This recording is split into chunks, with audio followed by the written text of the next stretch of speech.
camp, just in his development and ownership of the offense. And I was very hopeful that he would be the same guy on game day. It was my first opportunity with him, and he executed the really everything that we asked him to do. He was his ownership of the offense, his command of the players was real good. He distributed the ball well. There's a couple times that he got to three in his progression, and he adjusted with the defense. They kind of came out and weren't matching personnel, and that wasn't something that in the preseason you necessarily expect nor prepare for.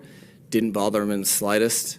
So I was happy with his performance, and it was something to build upon moving forward that the team really was pumped to see. Now, while Tua did play, some of the key offensive starters, Teron Armstead, Jalen Waddle, Tyreek Hill didn't. Obviously, Teron and Jalen have been kind of sidelined a bit.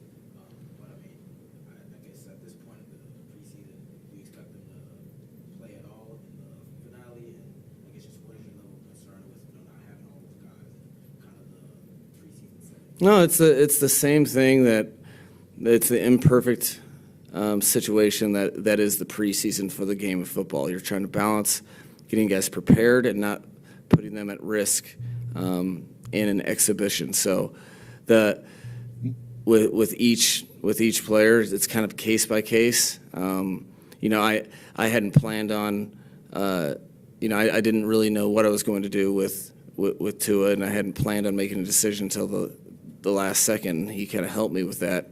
But you have to assess each and every player for where they're at in the offense, within, and really in the defense. You really have to just assess everyone where they're at and how much they need that preseason so they can feel 100% full go against the Patriots. And I think I'll continue to do that through the Philly week and for the Philly game. Mike, what are you seeing from Skyler now compared to when you first got here during the rookie camp? Man, he just gets better every day. That's I think he, like this game, the operation was better. There was one time that he kind of lost the play clock a little bit, and we had to burn timeout. But more than anything, he really had command over everything, and he's starting to make plays that, when one or two aren't there, feeling the concept, and like that touchdown they threw to Z White on the left-hand side. That's something that Skyler doesn't make, at the beginning of preseason. So I've seen continued improvement, but he's very diligent about the process. He's got the makeup of what it takes to be an NFL quarterback. So I think all of his teammates can feel that too.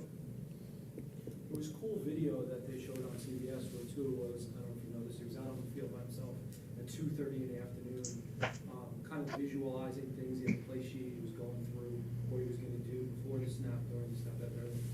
What do you think that says about where he is relative to his, knowledge of the offense and his desire to gain full command? Man, that says everything. That's why his teammates are confident in him. That's why I'm confident in him, and that's why his coaching staff is, because that is something that he has done on his own with guidance from his quarterback coach, Coach Bevel. But you can feel that every day that he is. Coach Bevel has explained to him all sorts of stories of the players he's worked with coming in here this year. That wasn't something that I had heard that wasn't really his MO. Just to go ahead and go outside the framework of whatever the schedule is and really invest all in on your craft. He is doing that every single day.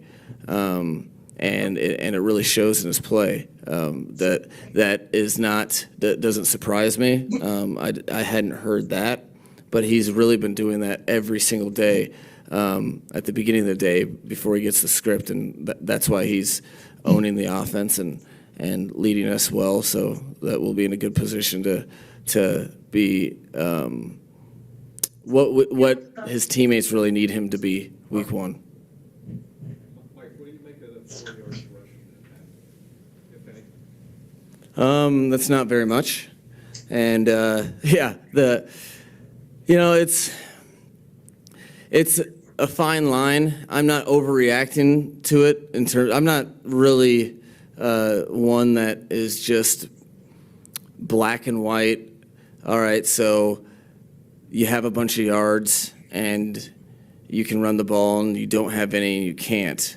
There's really rushing yards. If you have one explosive, it can be super misleading.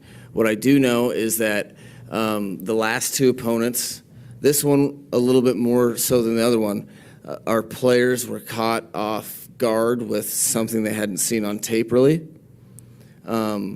And in the NFL, you have to be able to do that. So I'm happy that there's no false sense of comfort level, really. It does raise the urgency for the offensive line, tight ends, and receivers blocking. But at the same time, I'm not panicked because, I would be more panicked if they were entering into something that we had totally prepared them for, and we still weren't able to displace people on the line of scrimmage and do things of that nature. So it's cause for your attention, but at the same time, there's no panic button. It's really, okay, can we learn from this? Now the same thing happens next week. That will be more concerning for me. But I think the guys have a lot of pride, and we emphasize the run game a lot. So we obviously want more production than that, and that's what we expect from ourselves moving forward. Like, injury-wise, what happened during the first half with Nick, Keon, and I think even McKenzie left for the medical tent at some point as well? Yeah, there were some dings. We had some hand injuries. There's nothing fatal, but in terms of long-term issues, on one occasion we had someone go back into the game. We had someone leave and stay out. I'll have more information tomorrow with all that, but they're in constant communication. There's nothing that we're overly concerned for in the long haul, which is a good thing for the Miami Dolphins.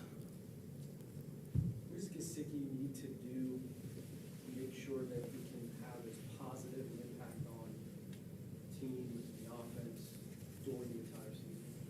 No, he was in a position to have a pretty good game, you can ask him.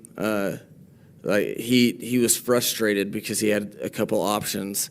We rely on him, and we went to him, and he had a couple pretty good ops that he wasn't able to come up with the play. So that was, he needs to continue to do what he's doing, which is completely committing in the run and pass game to the offense. And he's a couple plays on the ball away from having a really good game that he feels really good about. He knows that. I know that.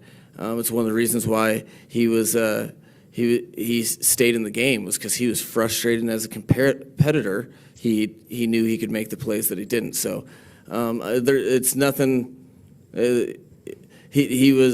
It's nothing out of the ordinary or nothing far from exactly what he's been doing. He just needs to continue to be diligent and not get frustrated when the ball doesn't bounce his way, or they get paid to, they hit him, he doesn't make a play on the ball. We all appreciate the fact that he's a competitor, and he's not satisfied with touching the ball and not coming down with it. But as long as he approaches it, the player that he is, where he's very accountable, we'll be fine. He'll be fine, and we'll all be better for it. Kind of question. How would you evaluate the offensive line performance? What did you like or not like about it? I thought that it was pretty solid. in terms of they went out and they were trying to attack the defense as best they could. Again, there was just some stuff that really we didn't adjust to as well as I would have liked. At the same time, it's not all on them really. There were some things that I did expect them to get, some things I'm not surprised that they didn't get. I'm not terribly the game was kind of taken out of their hands a little bit at the beginning with some of the stuff they were doing. We kind of had to transfer and do some drop back stuff, and I thought they protected the quarterback well enough where it was never a situation where they had to get rid of the ball too early.